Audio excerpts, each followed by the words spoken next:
कहानी की शुरुआत में हमें बताया जाता है कि इस पूरे यूनिवर्स में टोटल 12 डायमेंशन एग्जिस्ट करती है। कोवन की कहानी गोल्डन डायमेंशन की बात करती है।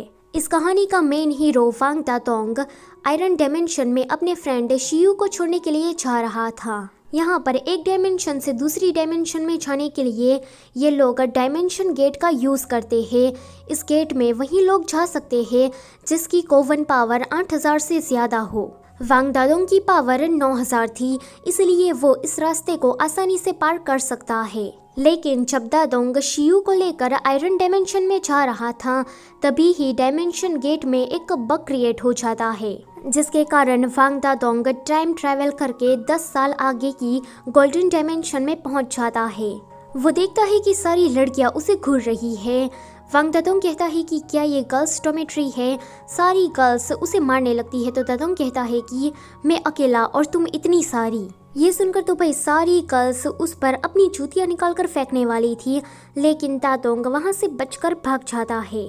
बाहर आने के बाद वो सोचता है कि वो तो आयरन डिमेंशन में जा रहा था, लेकिन अचानक से ही वो गोल्डन डिमेंशन में कैसे आ गया। इससे हमें पता लगता है कि दादोंग को ये बात पता नहीं है कि वो 10 साल आगे आ गया है एंड उसने टाइम ट्रैवल किया है। दादोंग कहता है कि अब जबकि मैं अपने घर पर वापस ही आ गया हूँ, तो मुझे अपने दोस्तों मिस्टर नरेसिस्ट, शव्यू एंड चंगरेन से मिलना चाहिए। वो चंगरेन की शॉप पर जाकर चंगरेन का नाम चिल्लाने लगता है।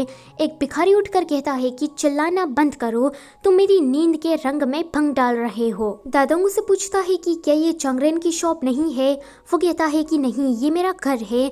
वैसे तुम कौन हो? दादोंग उसे कहता है कि मैं वांग दातोंग, इस कोवन सीरीज का मेन हीरो। ये कहानी मेरे लिए ही लिखी गई है। तभी ही दादोंग को पियानो बजने की आवाज़ आती है। उसे लगता है कि शायद शव्यू पियानो बजा रहा है।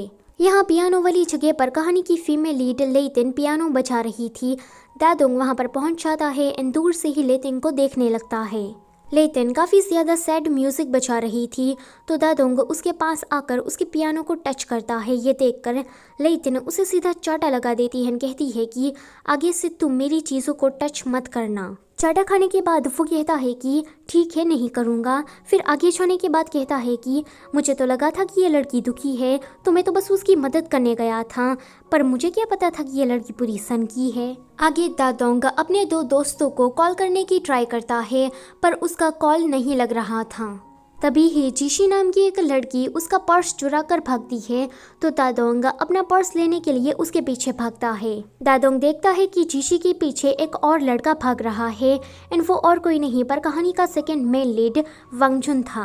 वांगजुन को भागती हुई देखकर दादोंग सोचता है कि ये कोई रेस है। वो जल्दी जल्दी भागकर जीशी के भी आगे निकल जाता है, कहता है कि मैं जीत गया। लेकिन जीशी तो दूसरी तरफ चली जाती है। वांगजुन जीशी के पीछे जा रहा था। थोड़ी देर के बाद जीशी एक जगह पर रुकती है एंड अपने कुछ पंटरों को वहां पर बुलाती है। वांगजुन उसे कहता है कि पर्स वापस करो, तो जीशी कहती है कि ये कोवन स्ट्रीट है, यहाँ के रूल्स अलग है। ये सुनकर वांगजुन अपना हथियार जो कि मार्बल्स है वो निकालते हुए कहता है कि मैं तुम्हें 1.32 सेकंड देता हूँ, हार मान लो वरना अंजाम बहुत ही ज्यादा बुरा होगा। ये सुनकर जीशी तो हंसी पड़ती है। दादोंग कहता है कि इसकी जरूरत नहीं है। वो अपना हथियार जो कि एक फ्राइंग पैन है वो निकालता है। वांगजुन कहता है कि क्या तुम भी इनकी ही टीम में हो? दादोंग देखता है कि इन सभी लोगों ने बर्तन ही हाथ में पकड़े हैं। वांगजुन जीशी से कहता है कि हार मान लो, मैं तुम्हें अब भी कह रहा हूँ। लेकिन जीशी के अंदर तो कोई अलग ही चुल मची थी। ये सुनकर वांगजुन कहता है कि ठीक है। वो 1.32 सेकंड के अंदर मार्बल्स के जरिए इन सभी लोगों को ढेर कर देता है। दादोंग सोचता है कि वाव, इस लड़की के पास सिर्फ 8 ही मार्बल्स थे और 8 ही मार्बल्स के जरिए इसने 1.32 सेकंड के अंदर 32 लोगों को हरा दिया। दादोंग वांगजुन के पास जाकर कहता है कि थैंक यू मेरा वॉलेट वापस दिलाने के लिए। तो वांगजुन कहता है कि इसको मैंने जीता है, तो अब ये वॉलेट मेरा हुआ। इतना कहते ही वांगजुन वहाँ से चला जाता है। फिर अगले सीन में दादोंग अपने हाई स्कूल में आया था। वो कहता है कि क्या ये मेरा ही हाई स्कूल है ना, ये इतना ज़्यादा बदल क्यों गया है। वो पूरे स्कूल को ध्यान से देखता है। उसके बाद वो ब्रॉडकास्टिंग रूम में जाने वाला था, तभी ही वहाँ पर उसका सामना कहानी के थर्ड में लीड लिंगलोंग से होता है। लिंगलोंग दादोंग का रास्ता रोकते हुए कहता है कि तुम वहाँ नहीं जा सकते। दादोंग कहता है कि तुम क्या कोई ट्रांसफ़र स्टूडेंट हो? हाँ, शायद इसलिए तुम मुझे नहीं जानते कि मैं कौन हूँ। लिंगलोंग कहता है कि तुम जानते हो कि मैं कौन हूँ। दादोंग कहता है कि मुझे कैसे पता होगा। लिंगलोंग के पास अचानक से ही मायाक आ जाता है। वो कहता है कि इस जनाब को बताओ कि मैं कौन हूँ। सारा स्कूल बोलता है कि यह यंग मास्टर हुआ लिंगलोंग है एंड ये काफ़ी ज़्यादा हैंडसम है। दादोंग कहता है कि अच्छा तो तुम लिंगलोंग हो तो फिर मैं क्या करूं। वो ब्रॉडकास्टिंग रूम की तरफ जाने लगता है तो लिंगलोंग उसका रास्ता रोकते हुए कहता है कि तुम वहां पर किंग की परमिशन के बिना नहीं जा सकते। दादोंग कहता है कि अब ये किंग कौन है। तो लिंगलोंग कहता है कि अगर तुम्हें ब्रॉडकास्टिंग रूम की तरफ जाना है तो तुम्हें पहले मेरा सामना करना पड़ेगा। दादोंग कहता है कि ठीक है फिर। दादोंग अपना फ्राइंग पैन निकालते हुए उससे कहता है कि अपनी कोवन पावर दिखाओ। लिंगलोंग कहता है कि ये क्या होता है। फिर वो अपना हथियार ब्यूटी बोनस जो कि एक आईना है उसे निकालता है। अब ये दोनों लड़ने वाले थे, तभी ही वहाँ पर पोछा मारने वाले कुछ लोग आते हैं। उनके जाने के बाद ये दोनों फिर से लड़ने वाले थे, पर फिर से पोछा मारने वाले लोग आ जाते हैं।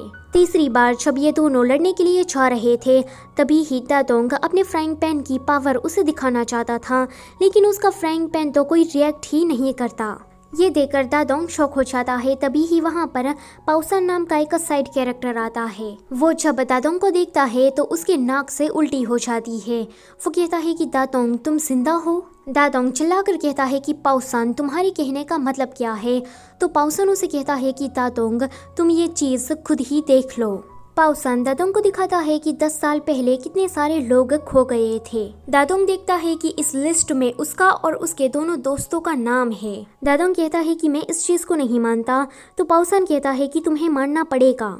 इन 10 सालों में काफी कुछ बदल गया है। हमारी बेले स्कूल अब पहले जैसी नहीं रही। हमारे 10 साल पुराने वाले डीन भी अब प्रिंसिपल बन गए हैं, लेकिन एक ऐसी चीज है जो कि नहीं बदली है एंड वो हूँ मैं। दादोंग कहता है कि इसका मतलब ये है कि तुम इतने सालों से फेल होते आ रहे हो। पाउसन कहता है कि बस मैं ग्रेजुएट नहीं हुआ। वैसे दादोंग तुमने ये 10 साल पुराने वाली यूनिफॉर्म क्यों पहनी है। दादोंग अब समझ जाता है कि उसने टाइम ट्रैवल किया है। वो सोचता है कि मैं 10 साल पहले 18 साल का था, तो इसका मतलब ये है कि अब मैं 28 साल का हूँ। नहीं, ऐसा कैसे हो सकता है, मैं अभी भी 18 साल का ही हूँ। वो जब रास्ते से जा रहा था तो उसे उसका फ्रेंड चांगरेन मिलता है। चांगरेन को देखकर दादोंग खुश हो जाता है। वो कहता है कि तुम तो बूढ़े हो गए। तो चांगरेन कहता है कि हाँ मैं तो हो गया, लेकिन तुम तो अभी भी 18 साल के ही लग रहे हो। दादोंग कहता है कि हाँ इसलिए क्योंकि मैंने टाइम ट्रैवल किया है एंड मैं अभी भी 18 साल का ही हूँ। ऊपर से मेरी पावर भी चली गई है। चांगरेन कहता है कि तुम अकेले की ही नहीं पर सबकी पावर चली गई है। चांगरेन दादोंग को अपनी शॉप पर लेकर आता है और कहता है कि तुम्हारे जाने के बाद कोवन चार्ट में बहुत ही गड़बड़ हुई। जब से तुम खोए हो तब से ही याजे, शव्यू और तुम्हारे माँ बाप इन लोगों का कुछ भी अता पता नहीं है। दादोंग कहता है कि चाहे जो कुछ भी हो जाए पर मुझे इस गोल्डन डायमेंशन को नॉर्मल करना होगा। आगे दादोंग अपने स्कूल जाता है तो उसे देखकर प्रिंसिपल और बाकी सभी टीचर्स डिफेंस मोड में आ जाते हैं। दादोंग जब उसके क्लोज जाने की ट्राई करता है तो ये सभी लोग कहते हैं कि हमसे दूर रहो। प्रिंसिपल कहते हैं कि 10 साल पहले तो तुम खो गए थे ना, फिर वापस क्यों आ गए। दादोंग कहता है कि मैं यहाँ पर ग्रेजुएट होने के लिए आया हूँ। आगे वो अपनी अल्टीमेट क्लास में जाता है। वहाँ पर दादोंग का स्वागत पाउसन कुछ इस तरह से करता है। दादोंग उसे कहता है कि पाउसन तुमने मुझे सच में हिट किया है। वो थोड़ा केक पाउसन के चेहरे पर भी लगा देता है। उसके बाद वो किसी सोफे पर जाकर बैठ जाता है। ये देखकर पूरा क्लास खड़ा हो जाता है। दादोंग पूछता है कि क्या कुछ हुआ है। लिंगलोंग कहता है कि तुम नहीं जानते कि अभी तुम किसकी सीट पर बैठे हो। दादोंग कहता है कि मुझे नहीं पता और मुझे जानने में कोई इंटरेस्ट भी नहीं है। इतना कहते ही वो सो जाता है। जब क्लास खत्म हो जाती है तो दादोंग अपना बैग लेकर वहाँ से जा रहा था। उसे स्कूल में वांगचुन मिलता है तो वो कहता है कि क्या तुम भी यहीं पर ही पढ़ते हो, चलो अब मेरा वॉलेट मुझे वापस कर दो। वांगचुन कहता है कि इस वॉलेट को वापस लाने में मैंने एफर्ट्स लगाए हैं न कि तुमने, तो इस हिसाब से ये मेरा हुआ। दादोंग कहता है कि तुम ना मुझे बहुत ही ज्यादा एटीट्यूड दिखा रहे हो, एक दिन मैं भी तुम्हारे साथ ऐसा ही करूँगा। वांगचुन कहता है कि क्या तुम मुझे ताने मार रहे हो। दादोंग कहता है कि ये पूरा स्कूल किसी किंग के बारे में बातें कर रहा है, तो क्या वो किंग तुम ही हो। वांगचुन कहता है कि वो मैं नहीं हूँ। तो दादोंग कहता है कि आखिर में ये किंग है कौन। तभी ही वहाँ पर कहानी की फीमेल लीड लेटिंग आती है। सभी लोग उसे किंग कहकर बुला रहे थे। दादोंग कहता है कि अच्छा तो तुम किंग हो, लेकिन तुम्हारा नाम तो क्वीन होना चाहिए। ये सुनकर सभी लोग हंसने लगते हैं। दादोंग कहता है कि क्या मैंने कुछ गलत कह दिया? फिर तुम्हारा नाम प्रिंसेस होना चाहिए। पाओसान अपनी रिपोर्टिंग करने वाली स्टाइल में दादोंग के पास आकर कहता है कि क्या तुम्हें किंग के इतिहास के बारे में जानना है? दादोंग कहता है कि मुझे कोई इंटरेस्ट नहीं है। पाओसान कहता है कि फिर भी मैं तो बोल कर ही रहूँगा। वो कहता है कि दादोंग के जाने के बाद अल्टीमेट क्लास का कोई लीडर नहीं रहा। पूरा बैले स्कूल तहस नहस हो गया था। क्राइम धीरे धीरे बढ़ रहा था। लेकिन 3 साल पहले बैले स्कूल में लेटिन आई और उसने बैले स्कूल को वापस से पहले जैसा बना दिया। तब से ही सारा स्कूल उसे किंग के नाम से जानता है। दादोंग लेटिन के पास आकर कहता है कि थैंक यू मेरे स्कूल को बचाने के लिए। लेटिन कहती है कि तुम मेरी जगह पर बैठे थे तो तुम्हें इसकी सजा मिलेगी। दादोंग कहता है कि अच्छा तो वो सोफा तुम्हारी जगह थी, लेकिन वो काफ़ी ज़्यादा कंफर्टेबल था, इसलिए मैं बैठ गया एंड मुझे नींद भी आ गई। लेटिन कहती है कि तुम्हारे जैसे गंदे लोग मेरी चीज़ों को टच करे, ये मुझे बिल्कुल भी पसंद नहीं है। दादोंग को सजा देने के लिए लेटिन उसका सामान लेकर उसे फाड़ने लगती है। जब वो एक फ़ोटो को फाड़ने वाली थी तो दादोंग कहता है कि ये दोनों मेरे दोस्त हैं, प्लीज़ ऐसा मत करना।